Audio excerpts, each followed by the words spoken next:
Oh, good. Hi and welcome everyone to another episode of Dance to the Music. Thank you everybody for tuning in via Spotify, Apple Podcast, and on YouTube as well. Thank you to Snipes and Ladies of Hip Hop for the space, as always. And today my special guest is Peter Adarkwah from BBE Records. BBE Music, I should say, right? That's the moniker. The one. From London via Ghana, Ghana via London. However, London, Ghana, London.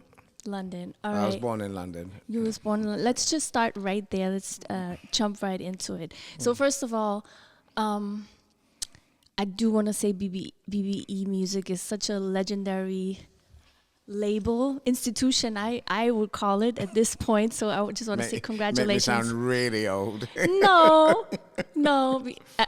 No, not at all. I just feel like it's to have a label that long in these days, it's a lot of work and it's not a given. So that's what I meant by that. No, I know what you meant. I was just being silly, my usual silly self.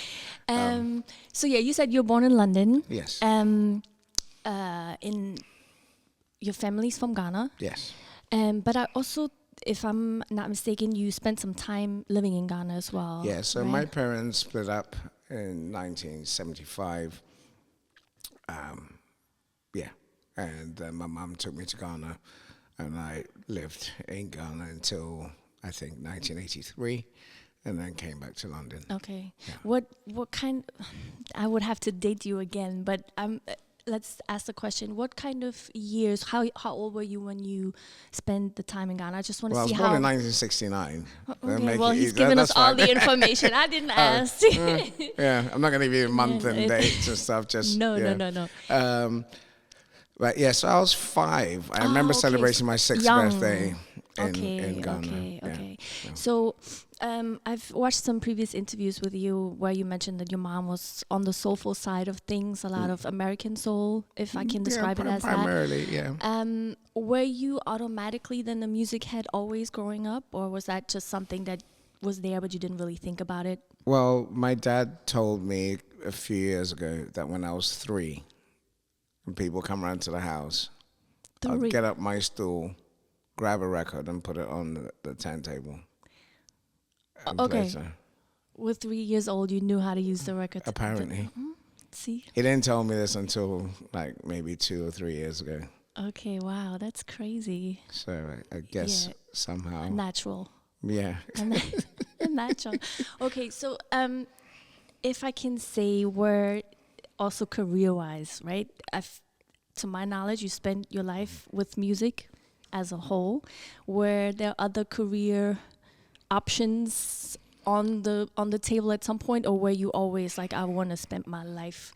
Sounds very romantic, but did you ever think like, I want to spend my life with music, however fashion? Not all the time. I mean, I enjoyed music a lot as a child, and I used to like listening to the radio a lot. Mm-hmm. But at some point, just because of life circumstances, I had to make some money. Mm-hmm. So just the usual sort of younger child sort of, well not child, but the jobs you could do, work at a supermarket, that kind of thing. Mm-hmm.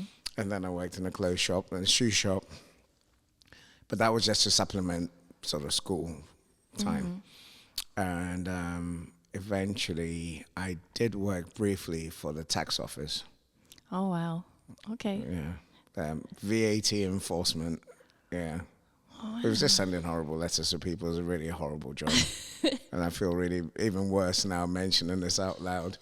But I studied law at university. Mm. But I was just doing the typical African child fulfillment. Okay.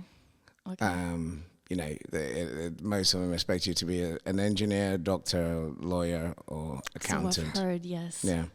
And I just realized in my second year that I was just doing it for them, not for me.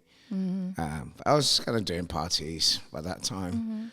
Mm-hmm. And I think parties got in the way of a legal career. And I kind of stopped my degree in second year, or at the end of the second year. And how did that conversation go with your parents?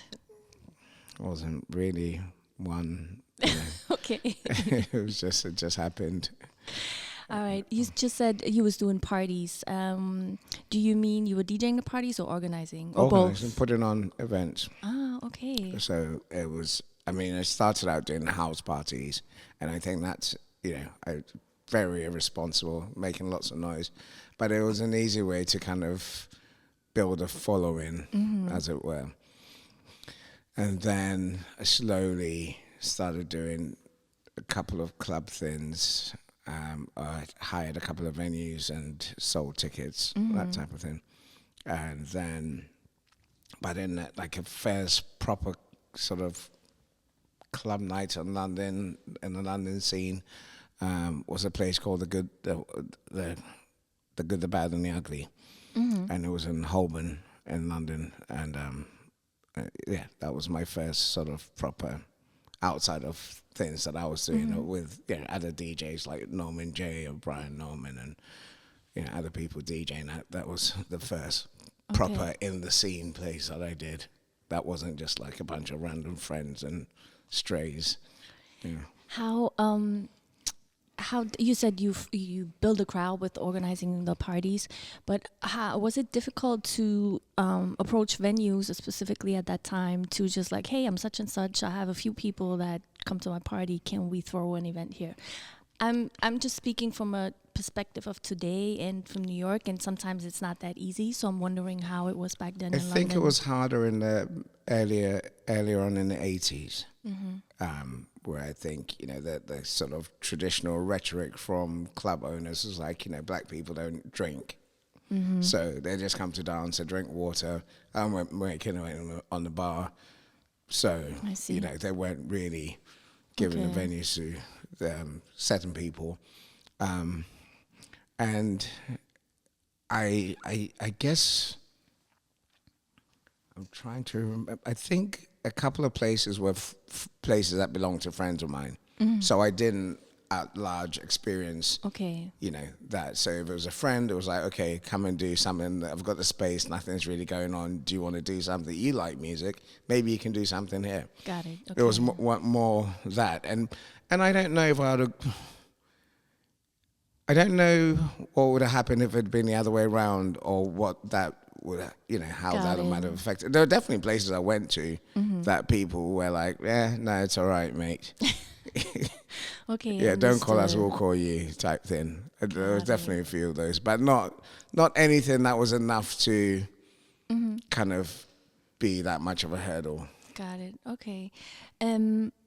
Jumping into like really fast forward now in London, you have your own store as well, where you do have your own parties as well there. Is there that, I'm not sure for how long you had that space or had the ability to throw events there. Do you throw events or parties as BBE outside of that venue? I call it venue because it is a venue. It's a shop. It's a shop. It's a shop. It nice started shop. out life as a shop and a sort of listening bar, all the rage at the moment, with a hi-fi sound, and it's even more since you DJ there, by the way. No, I did do so sort of from that period, and I did a lot of events, and I've got boxes of flyers and stuff that I can't even remember being at, let alone putting on events. And I did that consistently for years. And then it just got to a point where I just had burnout, and I just didn't want to do all the running around, because I think from about the age of 19, or maybe a bit younger than that, till, I don't know, my 30s, it was just a lot of running around, a lot of paper on the floor, lots of late nights, getting a night bus back home, all that kind of stuff. And I, at some point, after about 15 years of doing that, it was just like, I can't do it. My body doesn't want this anymore. I don't want to be, sleeping in during the day. Well, you're younger, so you don't really sleep in. You wake up after a couple of hours and you do it all over again. But as I got into my 30s, the idea of sort of trying to burn the candle at both ends wasn't really that appealing. Right. So when the offer of the space shop, and again, right place, right time, a friend of mine had the space, and it was trying to do sort of like a cultural space. There was a cinema on one side, and then there was me with the records in the listening room, and then food as well. Then it was like, okay, I'm working here. I don't really have to put that much effort into it. People are coming in to buy records. You can talk to them. You can tell them you're putting on something. DJ comes. If there's 40 people in there, it looks decent. They buy some drinks. You know, it's not the whole kind of like, I still got to pay the rent anyway. You know, if I make money because people come in, that's a bonus. And that was a bit less pressure, maybe financially. Not even. I don't know if pressure is the right word. It was just a better use of my time. Okay. You know, and I can finish at 11 o'clock. Yeah. And that's a decent time. Yeah. That's and a decent time. yeah, subject to how much cleaning or empty glasses need to be moved, I can get home at a decent time and not feel like my Sundays are wasted. Right, I feel you. Okay, that makes sense. Yeah, and it was that too as well. You know, the 3 o'clock, 4 o'clock finishes are not my favorite thing anymore. So understood. Within the years that you just mentioned from your early party organizing days, what was the I guess for lack of better words, aha moment triggered that made you start BBE Music as a label? Was there always like, I like this record, I want to put it out, or was there a different thought behind it? A bit of everything, really. I think one of the most enjoyable things for me about growing up in London was 1988. That sort of 86 to 89 period, or what they call the second summer of love. And so, you know, there was this really nice merging of all sorts of people. The house thing kind of came in a big way, and then there was hip hop, and then there was a rare groove scene, and I mean, I guess essentially that. But all of that, and the jazz and acid jazz, all of that kind of happened almost like the Big Bang, the second Big Bang, kind of happened at that moment, and it was really great because you could hear different bits of everything. Sometimes in the same room. Sometimes in a multi-room place. So room 1 would be, whatever, jazz funk. Room 2 would be hip hop. Room 3 would be rare groove. Room 4 might be house. And so it was a really lovely time. You know, the energy was great. The music was great. Every week it felt like there was great records coming out, new records, and as well as rediscovering the things that maybe my dad or my mum would have listened. Well, also my mum, not my dad. My dad's more of a straight ahead jazz guy. So, you know, we're all. It was a very learning period, and a lot of hip hop was sampling jazz, and you know, it was a gateway to kind of learning more about other records that we didn't know about. And even with, you know, house record sampling, disco records, and then you're learning more about other things that you didn't know. So off the back of that and DJing, then you realize you're playing in the club, and not in a sort of creepy way, but you know, a little bit of like you're DJing and the women are dancing, the men will come onto the floor. So a lot of the times I'm playing things I think the women will like, and then that will, the guys will jump on. But you're also playing stuff that guys like, obviously. But you don't want it to be sort of a separatist type thing. Yeah. But then there was always some women friends who'd be like, oh, well, I like that record you play that goes like blah, blah, blah, blah, blah. And I'd say, oh, this song, Gwen McCrae, whatever, blah, blah. But people didn't know the titles. And I always felt in my head, and in the same way that people say to me, can you make me a cassette, a tape, that you'd put on music that you felt was, you know, the things that were popular, or the sort of a few, not full of anthems, but, you know, some anthems, and a few sort of educational pieces. Oh, that's interesting. Not maybe it's some sort of stuff I'd hear in a club, but it's also a nice record. And I think with that thinking in my head, when a friend of mine who had a, what you call in the US, New York, a bodega, sold it, and he had some cash, and he was like, I could lend you 10 grand to start the label if you want to. I was like, sure. I mean, do some bootlegs. And I've got other ideas beyond that. And also, particularly in that time in the UK, outside of maybe the Mastercard's comp, most of the comps were kind of not, the aesthetics weren't great. There was a company called Telstar who would do these comps, and it's like there would be like 20 songs aside. Probably not the extended version. If you tried to turn it up too loud, it was feedback. The covers were tacky. It was like flares and afros and whatever. It was just corny. And Mastercards were the ones who were kind of like the first ones to do it right. 2 tracks aside, cut like a 12-inch. You didn't have to take your originals out.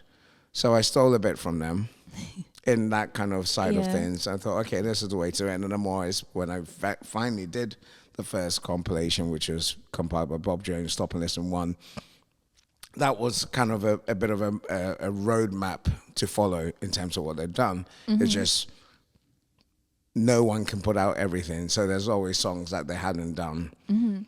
So it was kind of based on that, and maybe in some aspects sort of digging deeper than those. And there were great series and Mastercards, but there were also other stuff, and everyone has a definition of what they think has extra appeal. Right. And I also tried to base it around DJs who I thought were sort of the tastemakers and icons of the time.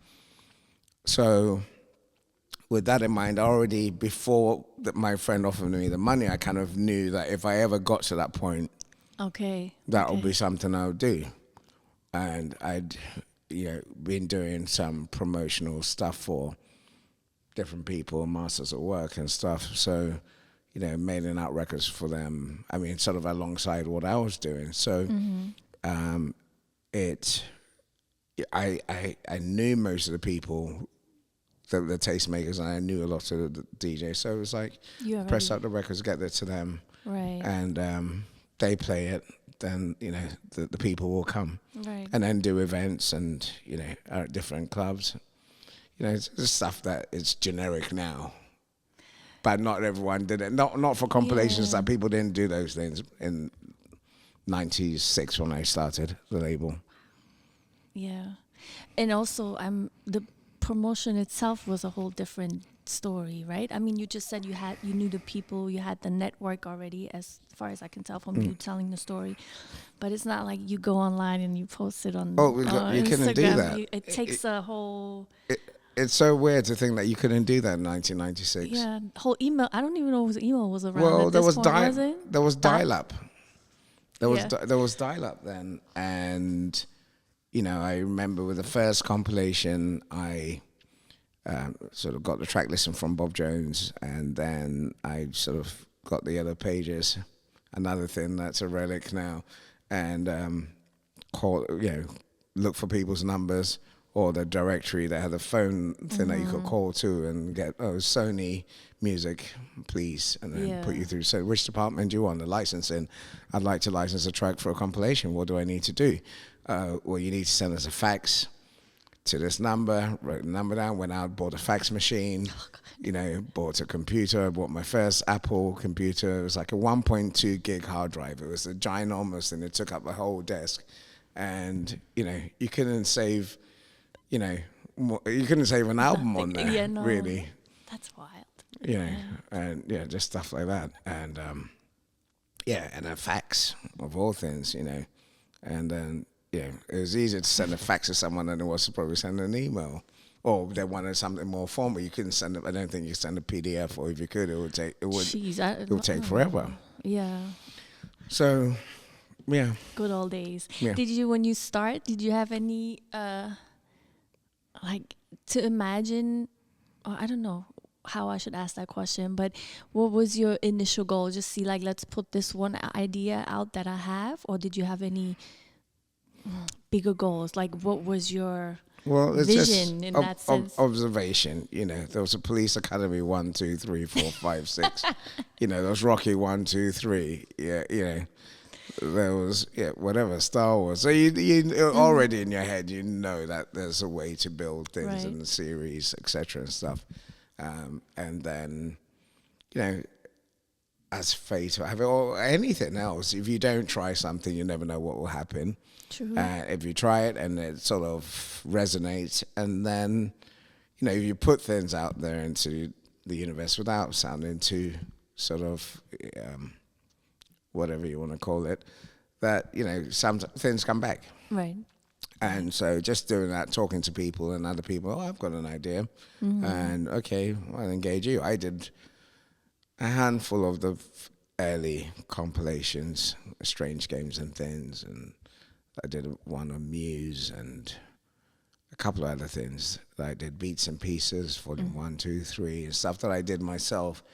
But yeah, I don't want to hear myself all the time. And there was other people that I might have had way bigger knowledge than myself. So then I started speaking to them. Okay. And people, that's how I got, well, I mean, Kev Dodge, I met handing out flyers. Or he was handing out flyers outside one of my nights. Okay. One of my early nights as a BBE night. You know, before then it was different, came in different in incarnations. It was a Mothership Connection because I was a massive Parliament fan.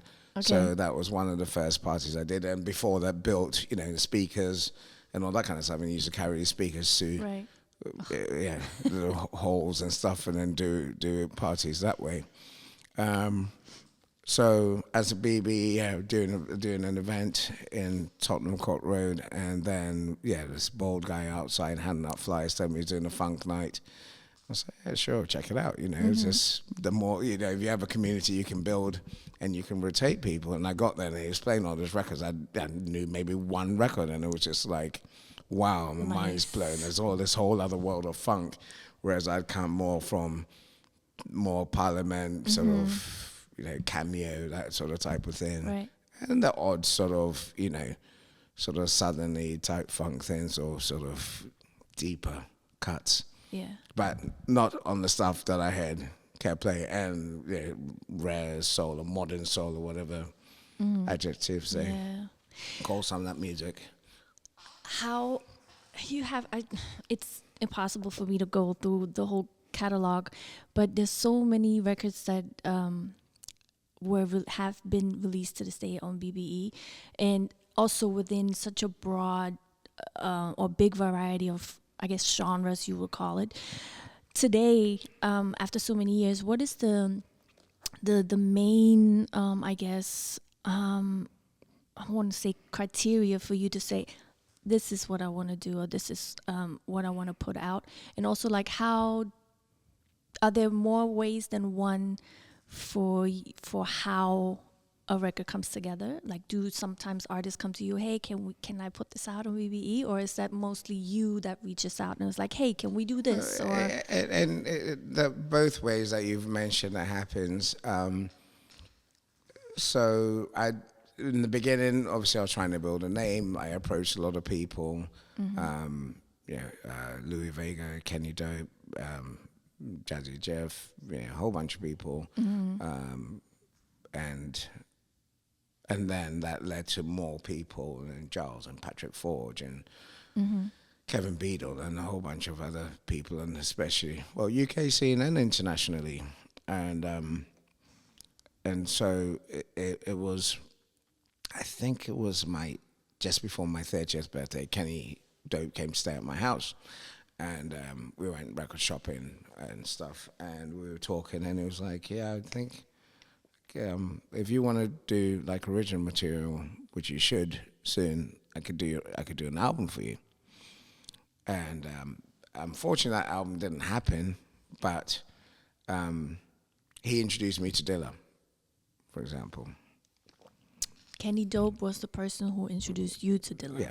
Okay, that's a list. I can only pick so many things to put into one interview, but definitely one is on here that talks about your Detroit connections. Yeah. Okay, So, sorry, continue. Yeah, no, that's fine. So, Slum Village were doing a show in London, and he'd said, "Oh, Dilla's in town. He's coming to London. Go and see him. Taking some of your music." And I took a pile of stuff I'd released, and went up to him, spoke to him, said hi, and hi, I'm Peter from London. I was in London already. That I'd like to do something with you. A really big fan. Would like to do something. I said, sure. Here's my manager right next to him. Spoke to him. He gave me a number. 4 or 5 months later, Welcome to Detroit was done. Wow, that fast. Yeah. Amazing. And you went to Detroit for yes, that? Yeah. Okay. So I went to see him to kind of see how the record was coming along. I went, I think, twice or 3 times during the making of that record. Definitely another time to do the album cover artwork, etc. and stuff. And and just to bat through ideas, go through records, talk, discuss things, kind of sort of loosely A&R in the record, and sort of parameters. And I'd said to him, "You can do whatever you want." I knew he played bass, Okay. But he hadn't done much apart from on Mama's Gun. Played bass on that record. So I said, we got some guys you can get together, do stuff. That's how Rico Suave Bossa Nova happened. And when I was going through his records, lots of Brazilian records, and so you can do stuff like this. Are you sure? And I said, no record company ever wants me to do stuff like this. I mean, of course you could. Why wouldn't you? I mean, for me, this is a record about your influences and what you make. Or at least that's in my naive mind how I'm seeing things to be. And he got the message. He got the message, and I didn't want a one-dimensional. When I say one-dimensional, not a diss to hip hop. I didn't want just a whole hip hop record. I thought if you're capable of doing more than that, then why not show the different sides to what you're into personally and what you're about. Right. And so. Yeah, for me, sorry. No, go ahead. Hanging around with different hip hop producers and seeing what they listen to, it wasn't just hip hop and breaks. There was a lot more to what they did. So I wanted something that I felt was more dynamic and showed more of their personality. Amazing. That was his debut album, right? Yes. Was it? Okay. Yeah. See, which is amazing. Do you think that helped? I can't remember when Spinna's album came out on BBE. I don't know if that was before or after. So, my question is, do you think that with J Dilla's album on BBE that it kind of like put BBE's name out there more or to a different audience than it was before? There's crossover. I mean, if you look at my, if I showed you the back end of my Bandcamp page, there'll be people who will buy a Japanese jazz record in one order. There could be a Japanese jazz record, there could be a hip hop record, there could be a house record and stuff. And I'd always kind of subscribe to the idea that, if I could somehow, out of the 6, 7, at the time, I think it was 7 billion people, if I could engage with 500,000 people, I'd be okay. I don't know how close I've come to that number. I think pretty. There's, it's probably a lot easier now in the digital world to reach out to more people. So for me, it was like an album like Bitches Brew. And that's what I based this 500,000 number on, which is the number it sold in the first week of release. Got it. Okay. And I was like, if 500,000 people could get their heads around Bitches Brew, then there's got to be, the same number of people who would like what I did, possibly if they knew about it.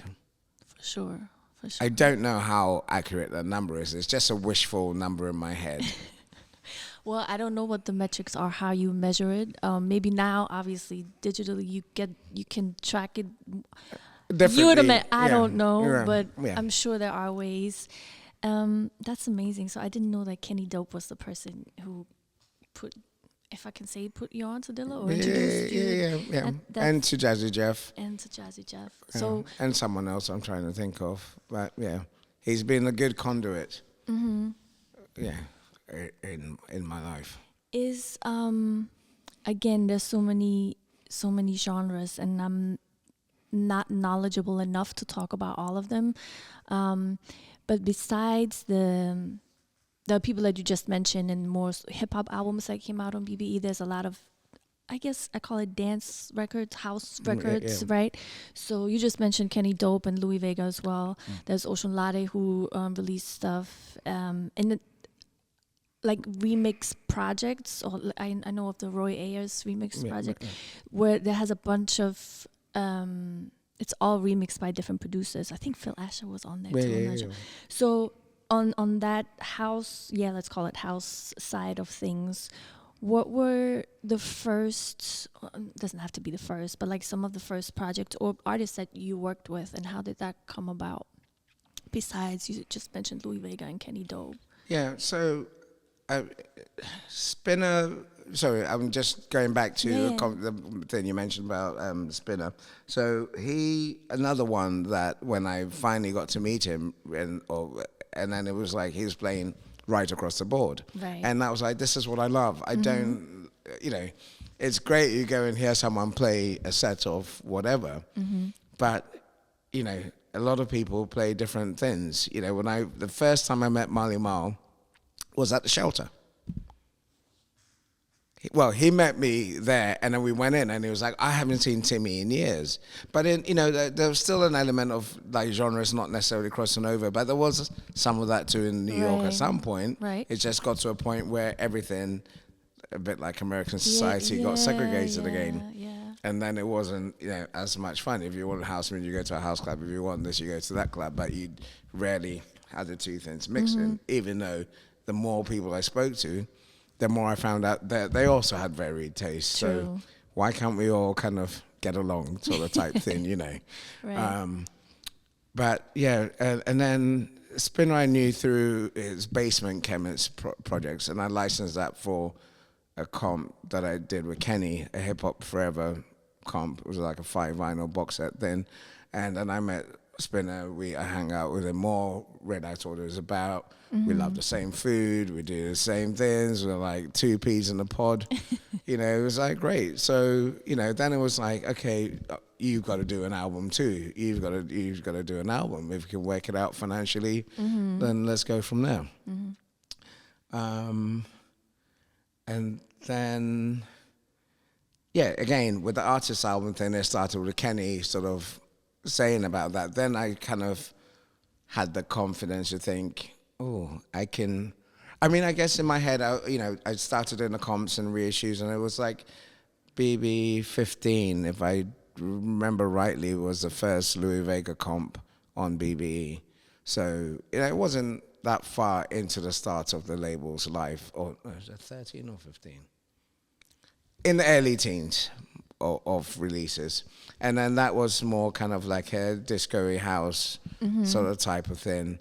But I had done one artist album, but it was more kind of like a license really than something that was commissioned from the start. So the first proper original album that I commissioned that came to fruition was Welcome to Detroit. But at the same time, I was speaking to Jazzy Jeff, I was speaking to Spinna, and a couple of people. And then it's just about, and Marley Marl, and it's about who delivers their albums first. Okay. So the first one came and it was Dilla, and then that's the first one that came Got out. it. Okay. And then, but I think probably Pete Instrumentals might have started before that. Ah, okay. Pete Rock. So then that happened just after, I think, Welcome to Detroit.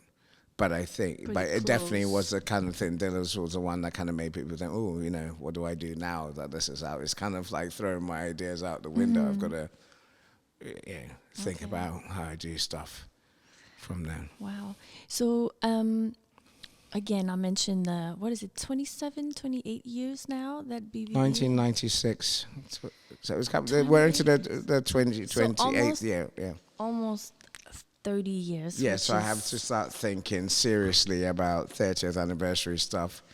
And Yes. yeah, but thanks for reminding me because I forget. We talk about it, and then me and the guys Johnny and Jeff at the shop talk about it, and then I'll get something together, bigger event or an event in New York or something, and then I haven't really. Time moves fast. That's Oh, why I it does. mentioned Yeah. it now. So yeah, no. Listen, we've been talking about this for about 3 years at least, and still not made any real dents in what's going to happen. But I'm sure I'll get it together. What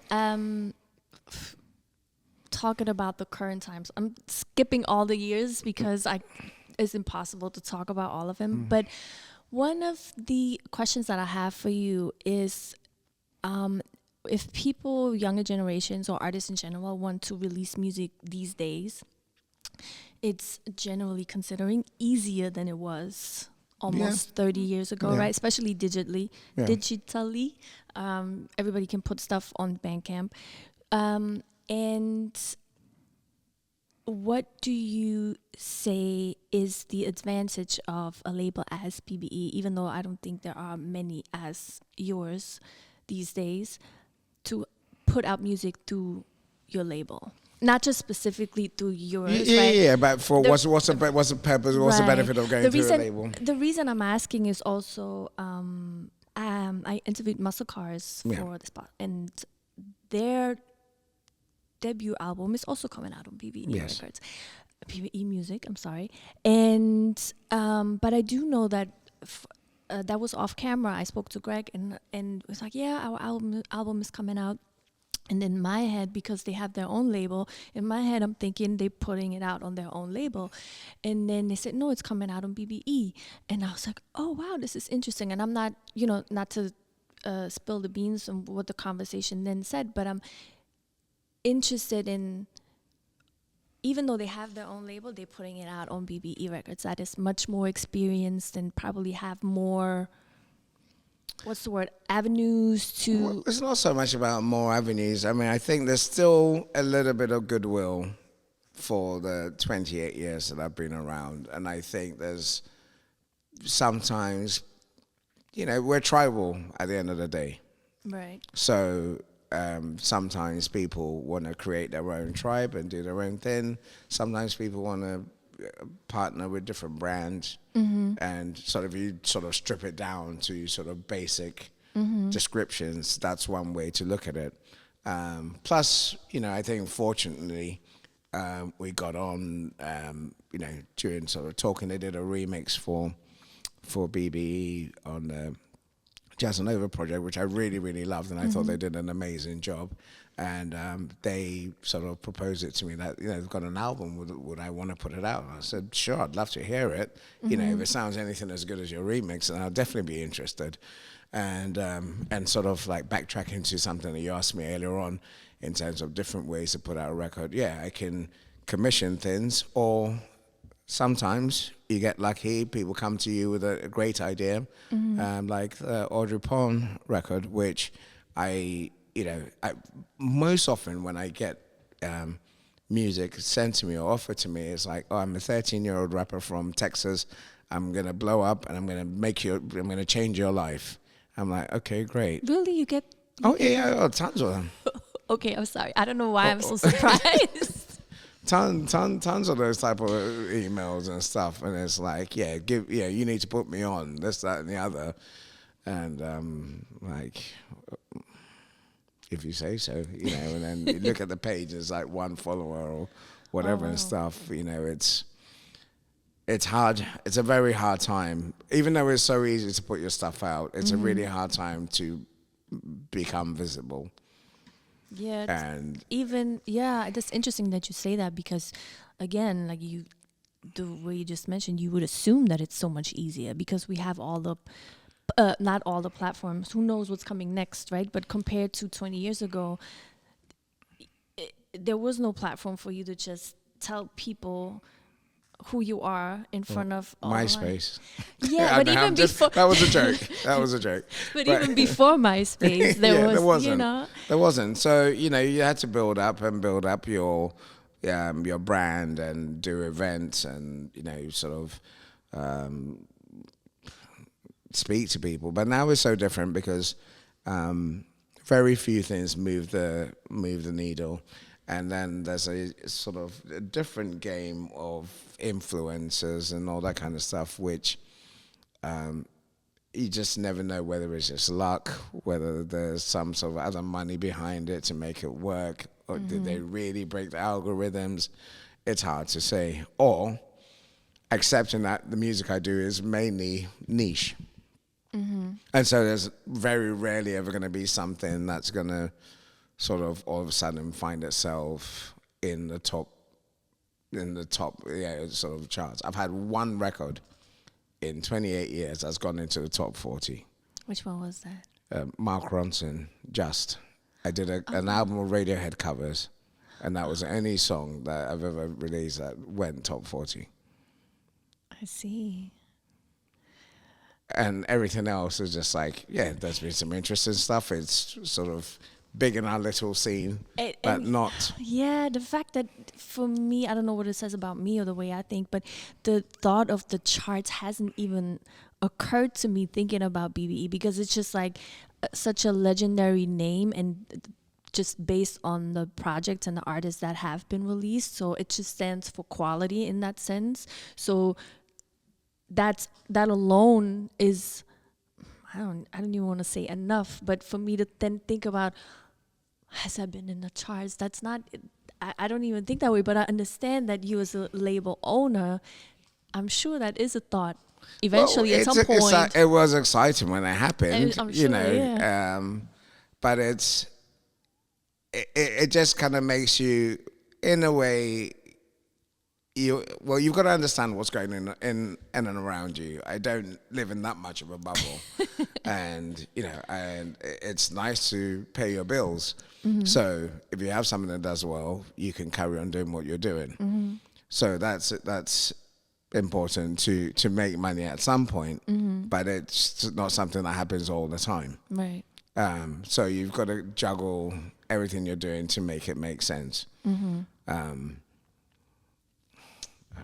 Sorry, the question. No, again. it's I don't even, I forgot the point because I probably swayed into a whole different other direction. But I think my original question was the advantages that come with still releasing music with a label. Yeah. Sorry. So and then there's just some people who not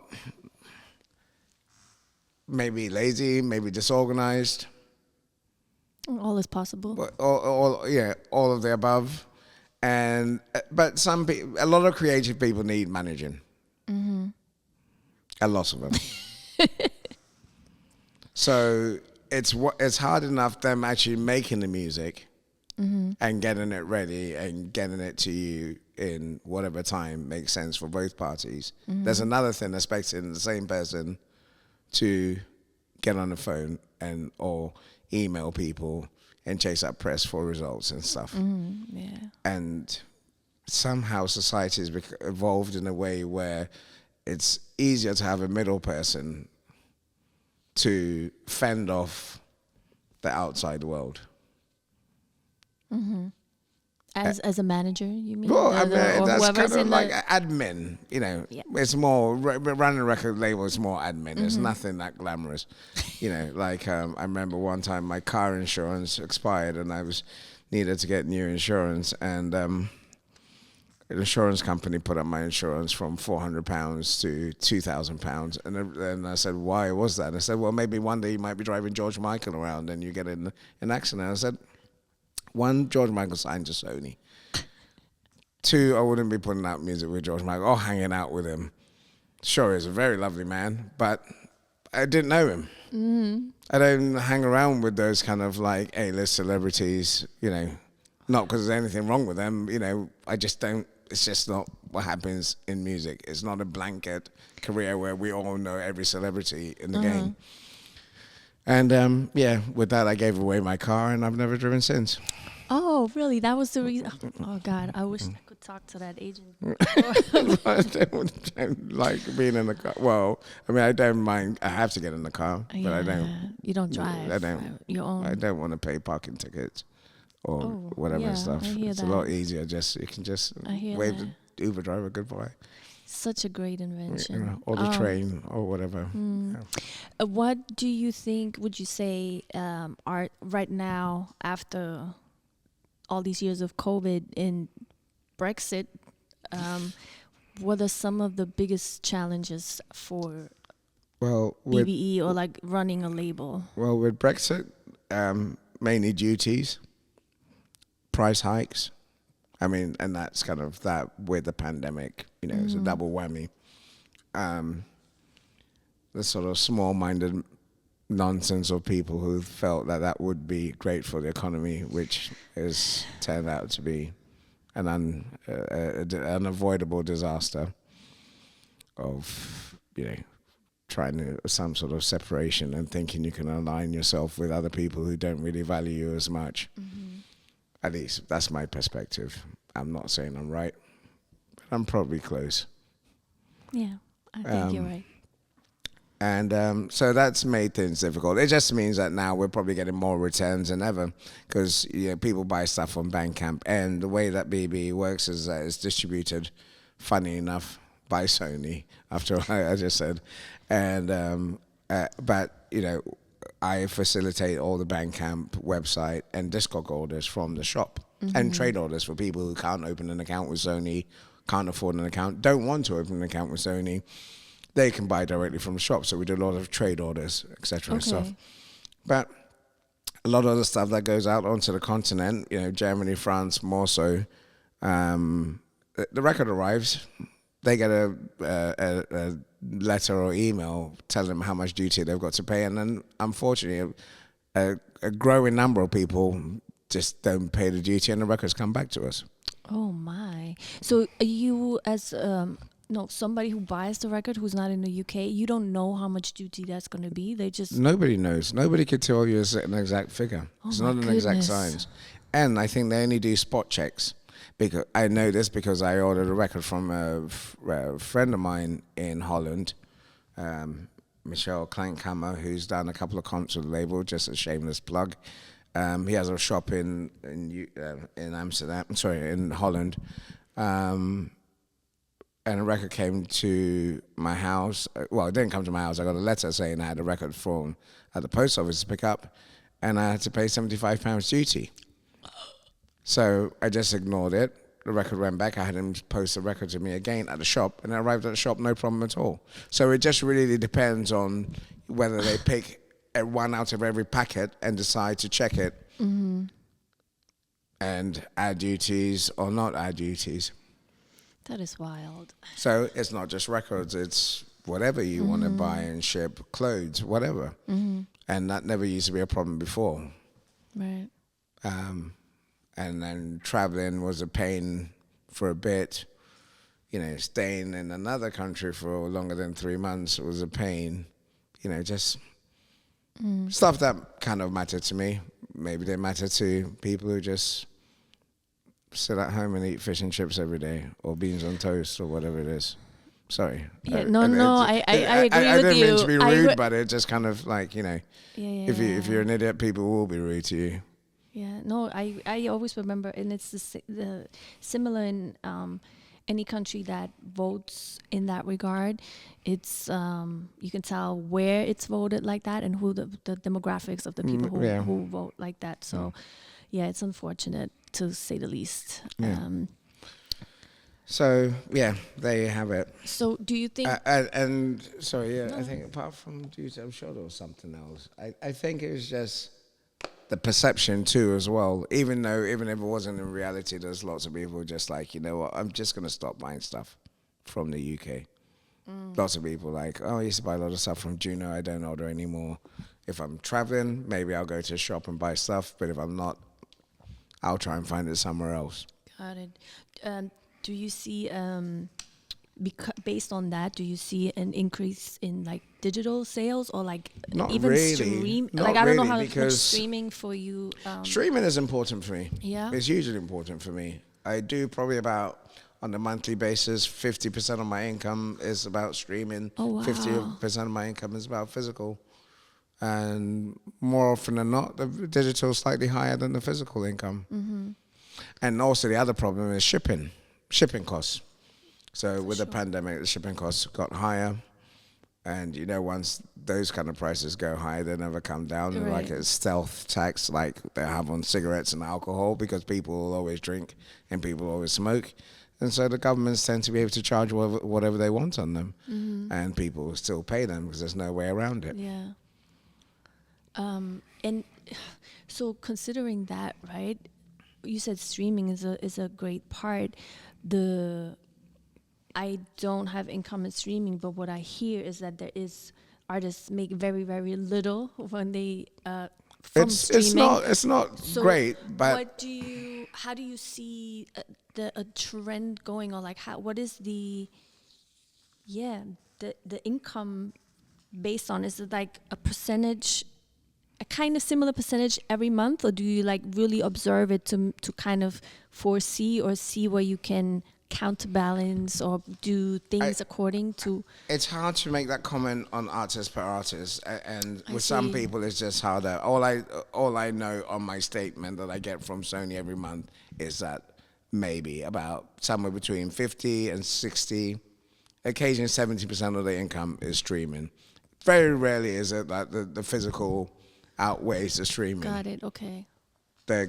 But more or less on par. Occasionally, you know, if there's like a big month of a couple of big releases, let's say like a J Jazz, you know, one of the comps, not that with the Japanese jazz have done 4 comps, like sort of best of series, and then there's individual albums from some of the series, or not necessarily the series that have been reissued, but the comps themselves, the numbers have been surprisingly good physical, but actually very poor in streaming.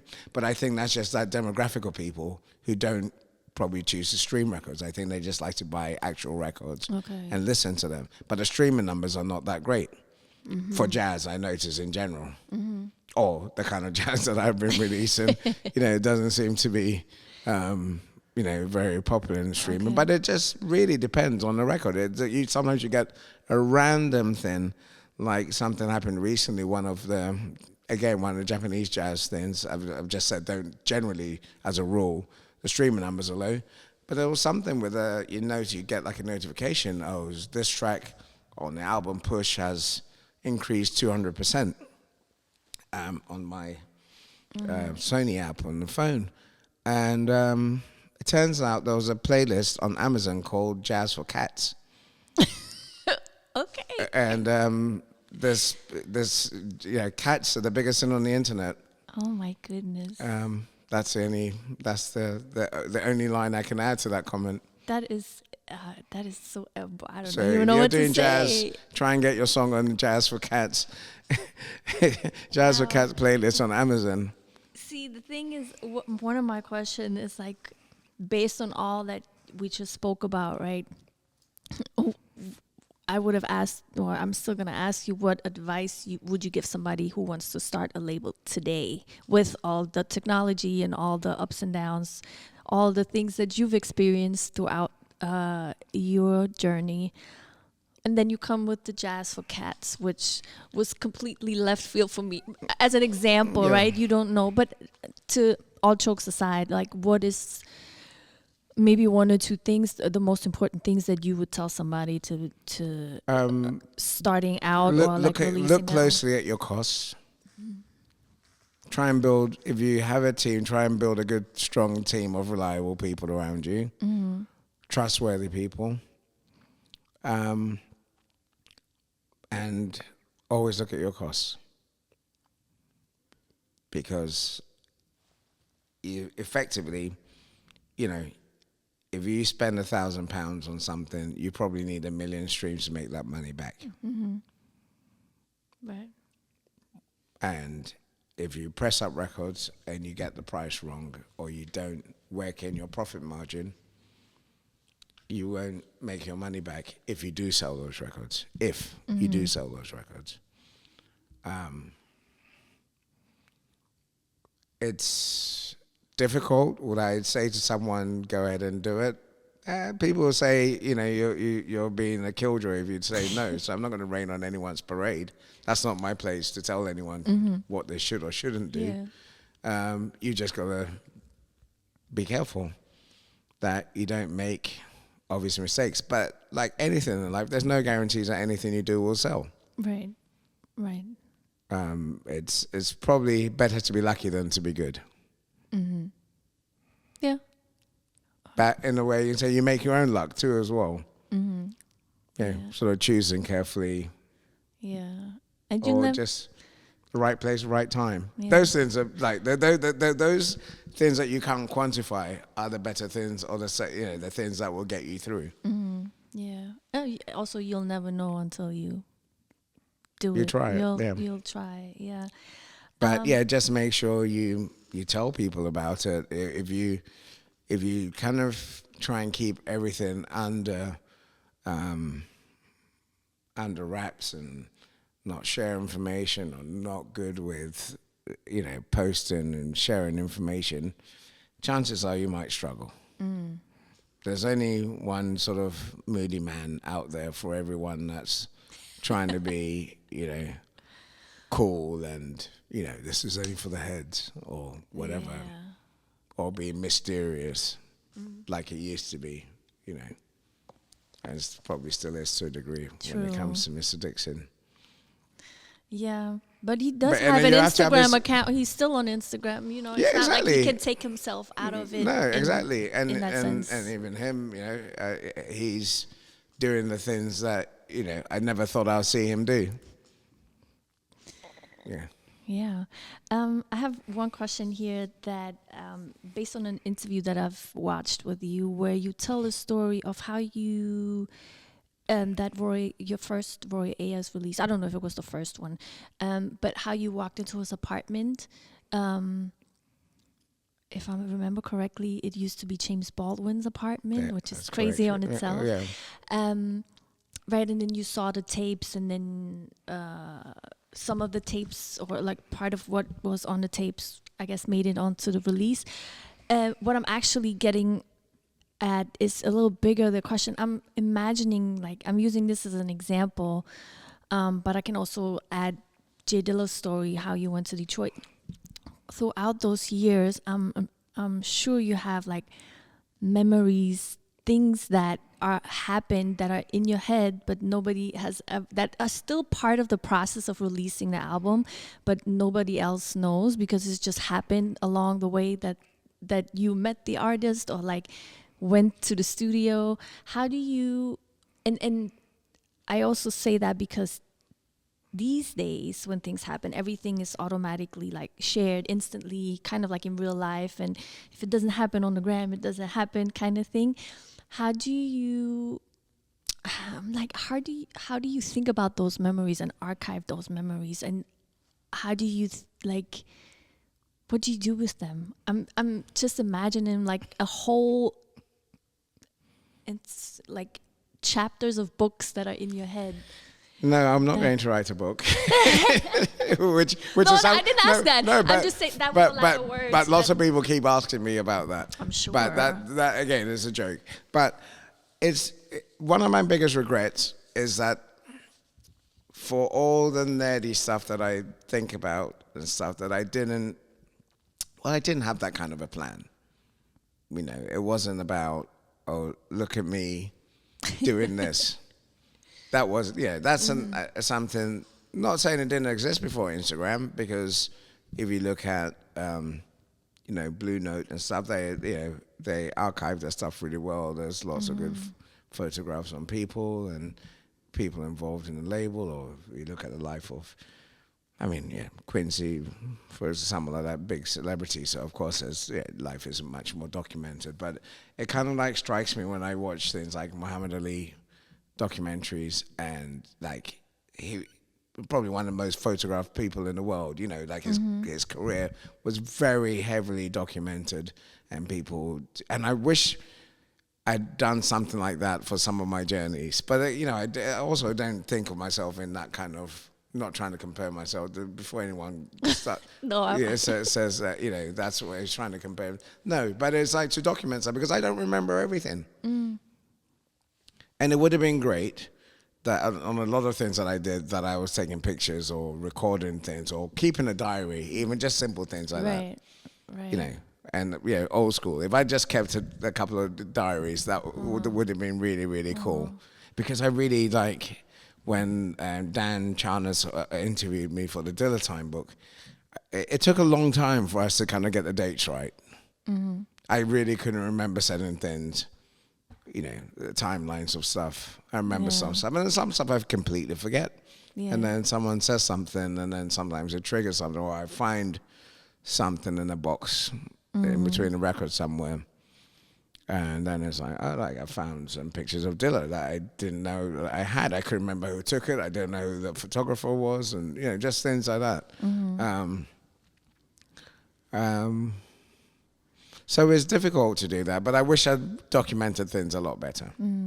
Well, yeah, I mean, as we go along, we don't know what we imagine in the future, in a sense of like what we can think of then and be like, I wish I would have done that. You just go along, and like you said, not everybody has a team of photographers with them, or like people who shoot documentaries. It's exactly. And you're not expecting most things you do in your life to be sort of document worthy. Right. Even though we do live in that age now.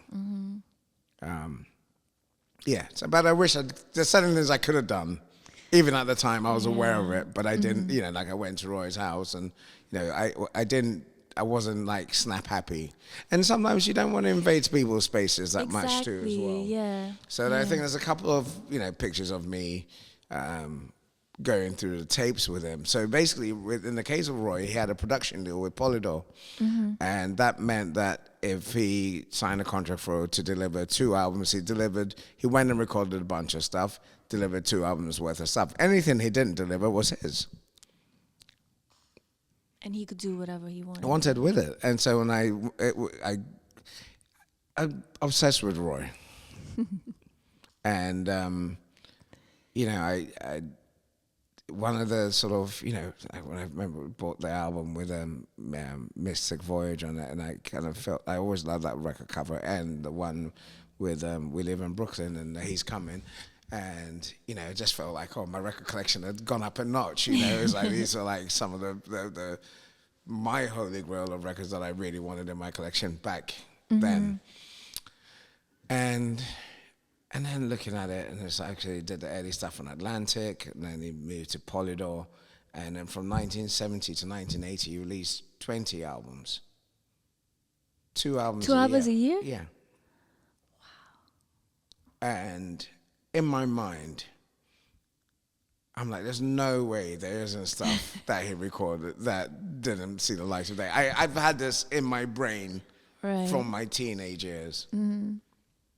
And so we were working on the Marley Marl album, and Marley was friends with Edwin Birdsong, and I got to see that, Edwin Birdsong's going to join us, and Edwin Birdsong co-produced a lot of Roy's early stuff and co-writer on Running Away and a bunch of stuff. Okay.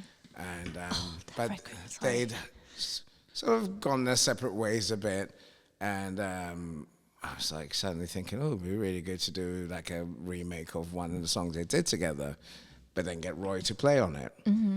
And then again, the usual channels. Louie, can I get Roy's number?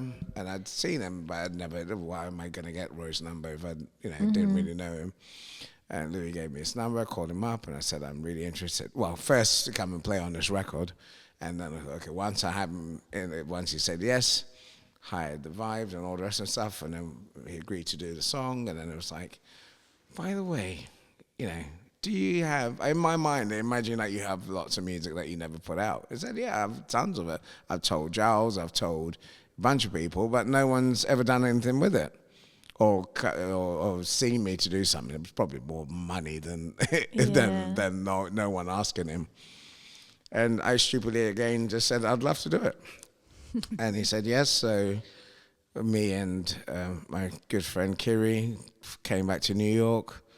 And then he said, yeah, come to my house. We met him there. We had some food. It was hilarious. We were having food in some Cuban place, and some woman thought it was Quincy Jones. And he was like, yeah, hi, I'm Quincy. Really? Yeah. Roy's never one to like not take credit when he can. Oh, my. And then we went to his lockup in Harlem, went through the tapes and pulled out stuff, baked the tapes, transferred them, and it was gold. Wow. Amazing. Well. And then I still have that dream about, Herbie Hancock. I still have that dream about Lonnie Liston Smith, but I know Lonnie doesn't have any tapes. I've asked the question. I know that he doesn't. No. Okay. And that would have been, imagine, And, Really? I thought about that with the Mizell brothers. I knew they had a couple of things. A friend of mine put me in touch with them. They had some Marvin Gaye demos they did. But it was just like one or two songs, not a great deal of stuff. Okay. And then who was the other person I really wanted to? I'm sure there's probably My God, I some can't James even. Brown stuff, or I don't know about Patrice Rushen. It's just people that you start thinking about, like, and I was like, imagine doing a series of these again. Like I said, Police Academy, 1, 2, 3, 4. Just, can I find 8 legends that may have like stuff that they did that never came out? Oh, Or man. reworking things and all that kind of stuff. All those things go through my mind, and it's like, oh, okay, that will lead to this. But, because the Roy thing happened, and then randomly got the call from the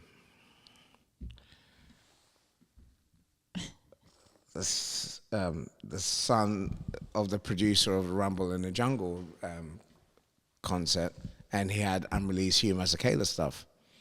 Oh, my goodness. And so I put that out, and then I was like, oh, this is going to happen. It's going to snowball. And then, it doesn't happen. Yeah. Something else comes along. You chase other projects. But the excitement never leaves you. I could In that tell level, that because I mean, yeah, but it's like, the things I dreamed of as a young kid. And there's still probably people, there's probably, Ray Parker Jr., for example. That's someone I want to meet because he played on a lot of records. A lot. Miles Davis, Herbie Hancock, Blackbirds. If he was the kind of guy that kept his tapes, he probably is sitting on a bunch of stuff. I know there's a documentary made about him. I haven't watched it yet, but Oh, really? yeah. Oh, need to look But that yeah, one up. he was a very prolific guy. Bohannon, I think let's start the dance. I think that's I think that's Ray Yeah. Parker Jr. on that record, if I'm not mistaken. I wouldn't know. People just think Ghostbusters. Haven't got a clue about how many records this guy actually played on or was involved in. Wow. I want to be the fly on the wall when you, Spinna, who else have all these conversations. That's when I want to sit in the corner and be like this. One of the most overwhelming moments in my life was going record shopping with Kenny Dope, Spinna, Sting International. Oh gosh. All these geeks. And then you get in the shop and then they're like spending, they're buying like bundles and spending cash you can only dream of. And then there's with me with my 3 or 4 records trying to compete. Yeah. That happened. That was real. I can see that. I can see that. But I'm sure it's also a whole a nice experience, even though you say it's humbling experience. Of course it is. It's just like, you learned a lot through these guys. Yeah. A lot for through these sure, guys. for sure. We haven't even spoken about you actually DJing also, because I do know you play, maybe not as often as other people, but I do, since I've heard you play, and I do like, how can I put this?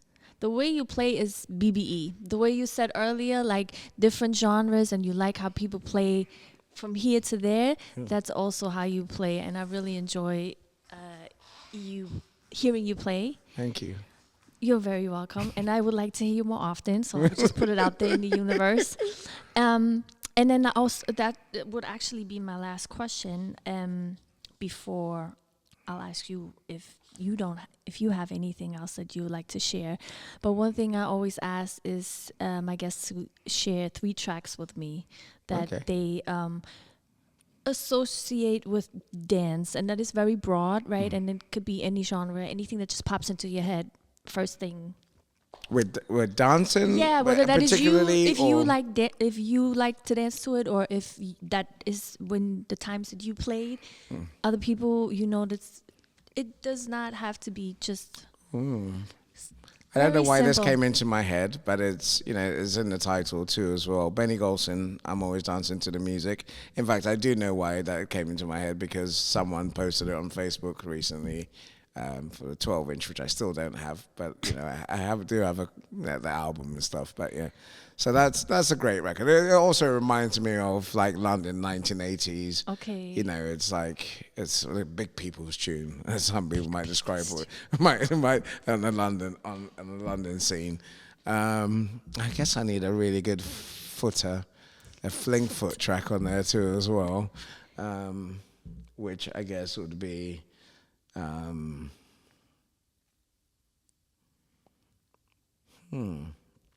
because I mentioned him too as well, Lonnie Liston Smith, Space Princess. That's another kind of more kind of on the jazz funk kind of boy. That's really You're Londoner. my sweet spot. Yeah, and I guess the person I haven't really spoken about, but I really love is Shinlade. Who's just pick any. Yeah, there's so many great records. Yeah, right, all right, I'll choose one. Okay. I'll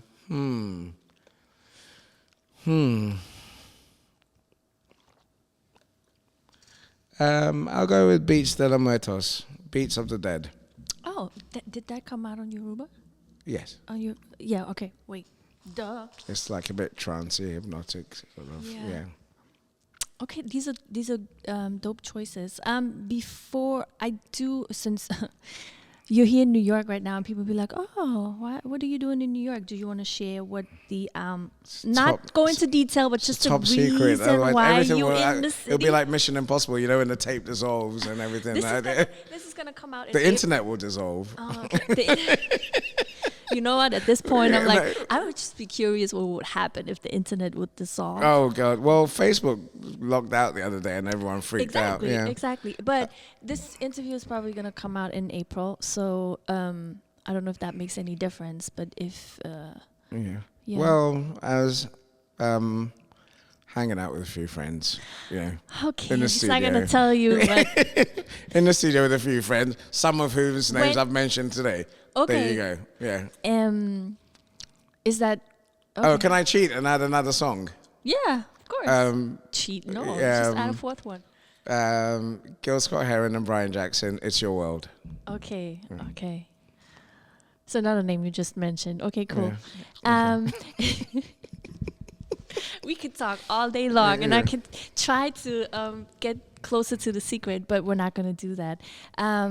At the end, is there anything that you would like to share, or like maybe be more specific about what I asked you or what I haven't asked you? You would really like to speak on before we close it out, and you.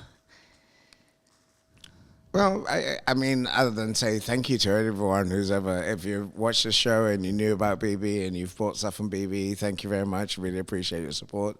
If you haven't, why haven't you? Go out there and do the same. I'm being facetious, but you know what I mean. It's always, I get anxious speaking, but in the end, most of the time I enjoy it. But thank you very much for your time.